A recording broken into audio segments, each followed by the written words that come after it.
So real quick follow-up to the Instagram video that I just put up. So, hey, just prop you up here. I'm not really doing much editing these days. I don't really care. Like I said, it's a whole different feel. So, the Hyundai, the XD, the Avante, the KDM car. They got thrown off of Pittsburgh Raceway Park because it went way too fast without a roll cage. Let me see if I can find a flashlight.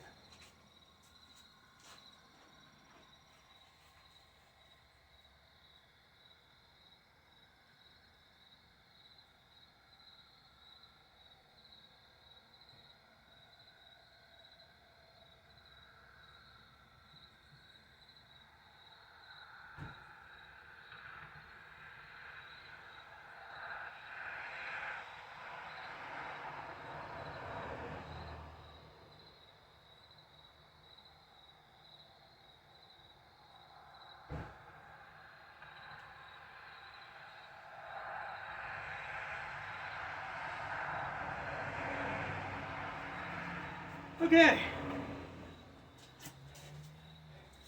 Everybody enjoy staring at a shadow? Good. I got light. So, this will make it a little better.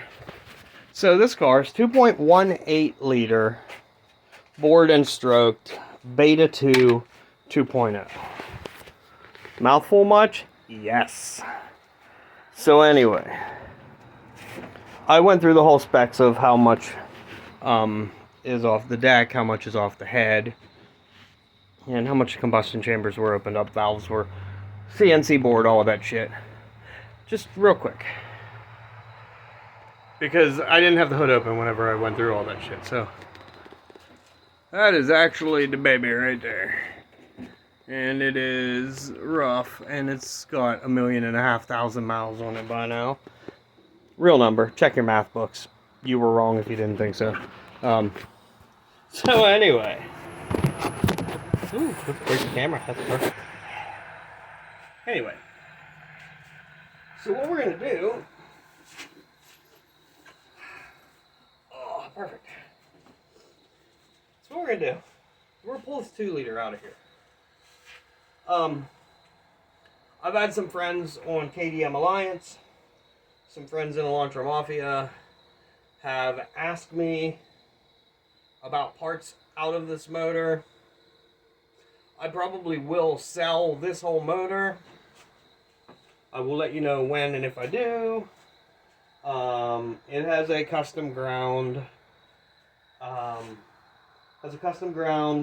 Cam in it. That's a crane cam. Pair of them actually. It has a 500 millimeter throttle body. It has 500 CFM. Alright. 50 millimeter. Yeah, 500 millimeter would be 50 centimeter. It would be like...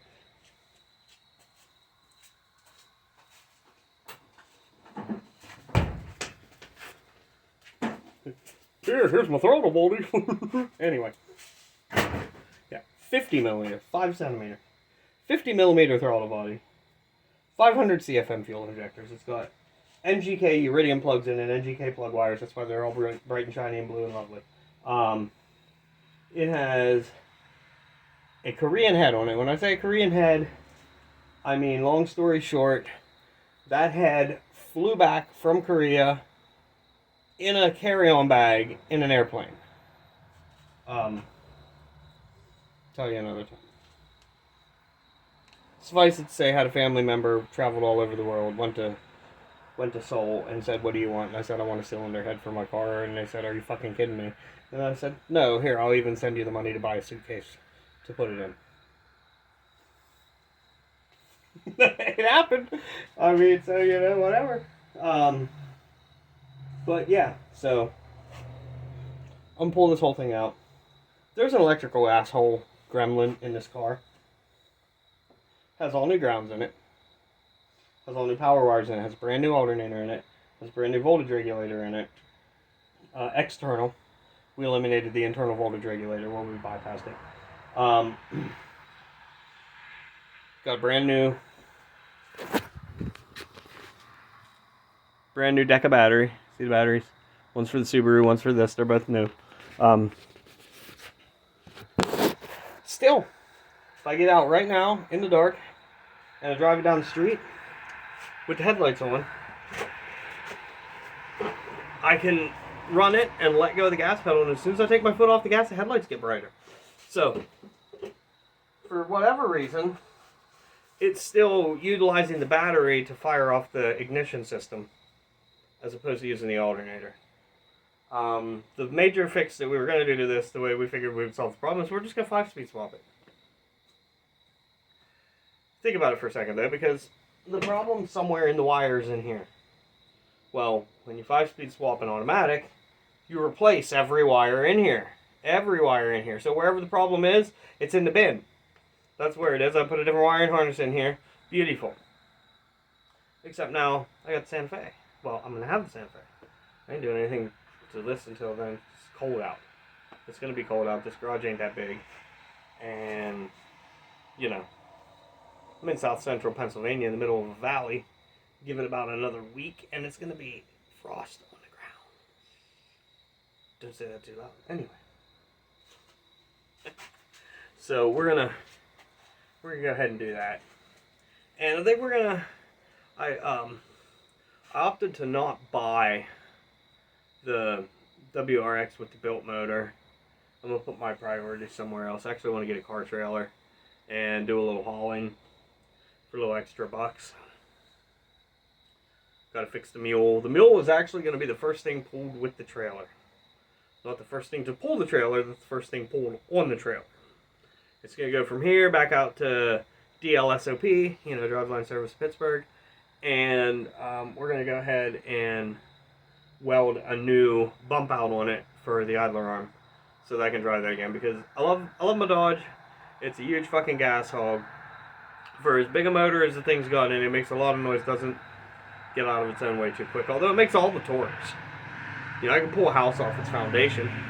I'm just doing it at 30 miles an hour. You know. But once we get all that sorted out, then we're going to go ahead and we'll pull the 3.5 and the all-wheel drive system and all the things out of there. And we'll put them in here. And then we'll put that on it. Which, you know, we all love whirligigs. We'll put this on it.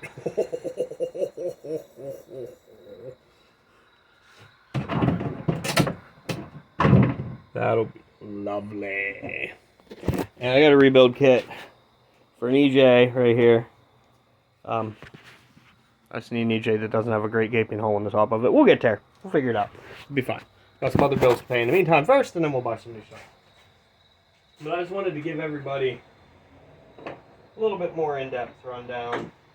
Some of the things that we would like to do with this. A couple of things we'd like to do with it. We'd like to do cantilevered suspension. By we, I mean me. And by me, I mean Corey actually fabricating it.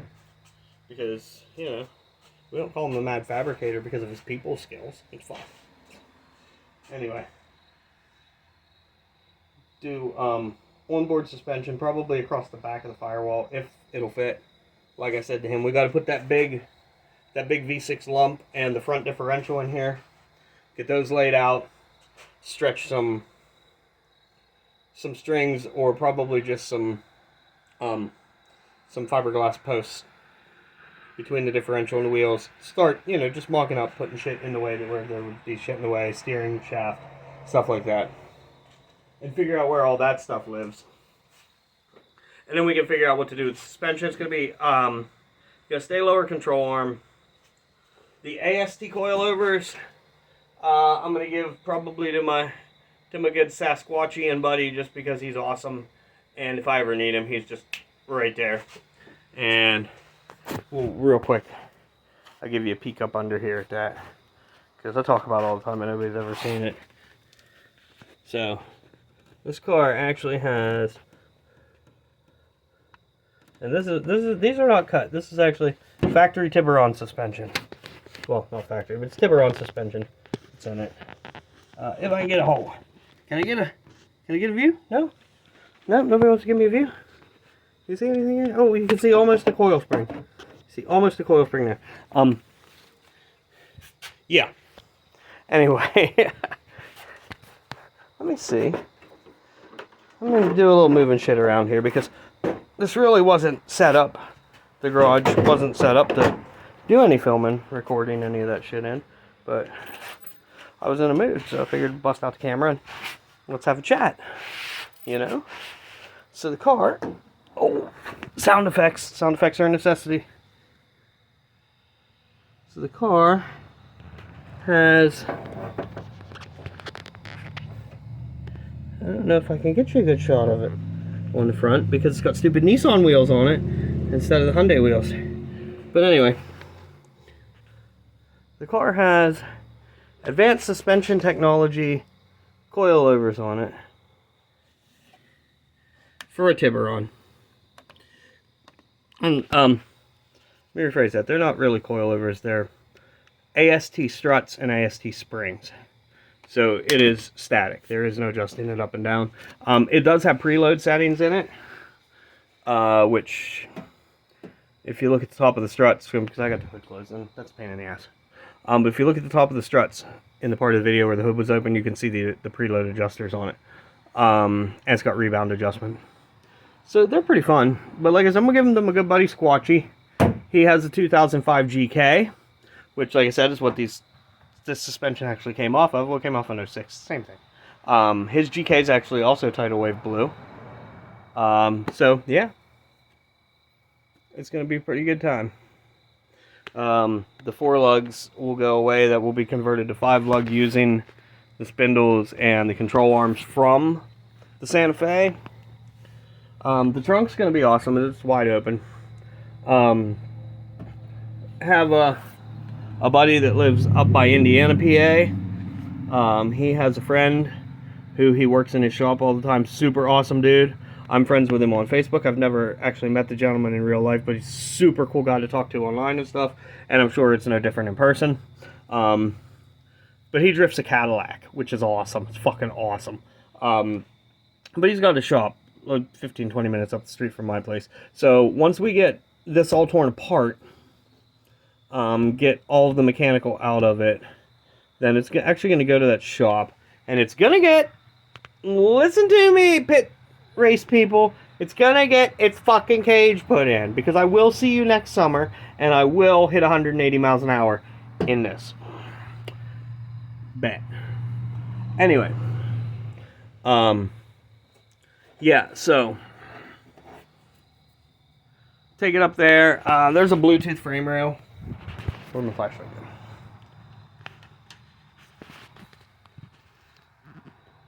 go? There's a Bluetooth frame rail. So we're just gonna pretend we didn't see that. We're gonna drill holes in the sides of the rails. Drill, 1 3/4, 2 inch holes, multiples through the rails. And then we're going to run pipes up the outsides of both the rails, tie them together through the rails, and then tie the rest of the cage for the driver's compartment into that, and then run it out to these frame rails, run it to the back frame rails, and then we can drop the Sigma in it, put the diff in it, start to mock it up and see what we come up with. It's going to be how that's going to work. And like I said, there's going to be cantilevered suspension. I already put the Mad Fabricator to mull in his brain over on it. So that means he won't do shit about it. He'll think about it for 5 minutes and then won't do anything until like February. And then he'll scramble to come up with some designs. Because that's what Corey does. But Corey does his best work like that. So we don't fuck with Corey. We just bust his balls for it. So anyway. So yeah, that's what's going to happen. We called this the go-kart. We called it the exit ramp warrior. Because it was fun as hell on exit ramps. And it literally drives like a damn go-kart. I mean, like a go-kart. If anybody has one of these Makita, or Milwaukee rather. If anybody has one of these Milwaukee flashlights, then you know how big this is.